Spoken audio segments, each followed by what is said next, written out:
all that is in the world, the apostle says, the lust of the flesh. So if the lust of the flesh is part of all that is in the world, it means everybody has the excuse to fall for the lust of the flesh. The people you find who are standing, they don't have any special advantage. It is that the excuse you are making, any human being too can make it. And it is because of the reason that excuses can be generic. That's why there are rewards for those who overcome. Because everybody could have made that excuse. But what now makes you different? How did you overcome? There's a reward for you. So the lust of the flesh is a peculiar flavor of lust that every human being enters the world with. And when Satan comes, he comes to tempt you based on these things that he knows is the things that are characterized, that characterize the physical world, the flesh. For many of us, if you can win this war tonight, you will truly be untouchable.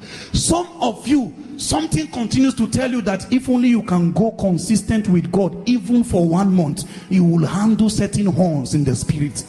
And for some of you, there are spirits around them. There are individuals that from their birth, from the day they knew themselves to be humans, they have never been a breathing space Satan gave them.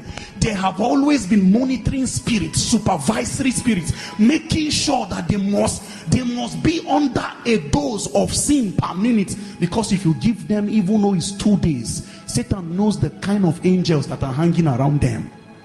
Satan knows what this person can become if you turn your back. Remember, they shaved the hair of Samson and he lost his strength. But as they turned their back, the hair grew again.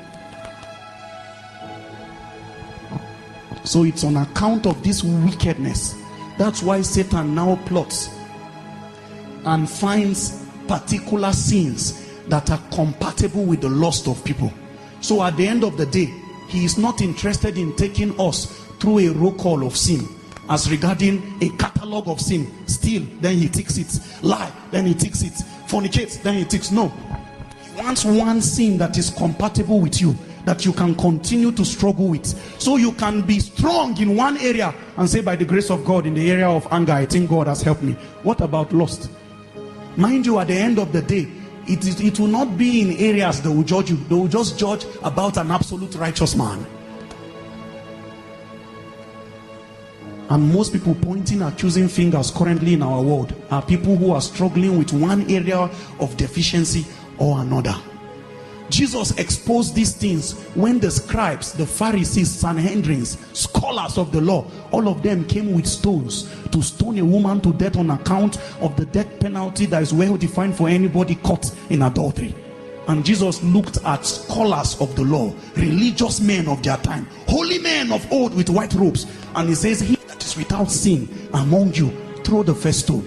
Nobody could cast a stone. Mind you, before Jesus even asked that thing, scripture says he wrote some things on the ground. And it is my opinion that he wrote the names of some sins. He just wrote adultery on the ground, and one of the chief priests that was there saw the adultery, and you remember what he did last week. He wrote lying. By the side of lying, he wrote gossip. And the women too who joined in it. Nobody could throw a stone. So even in Jesus' days, when the law was in its purest form, nobody was righteous. You know, my greatest shock in our world is even people that we know their area of struggle, they are busy pointing the small speck in the eye of another person, and there is a big log in their eye. If we will all embrace, number one, first, that we are humans and we need help of God, the world will be a better place. You know, I shared somewhere recently, I was telling them, if we can all throw away all of our, religious affiliations and just be human beings first, the challenges in many nations will be solved.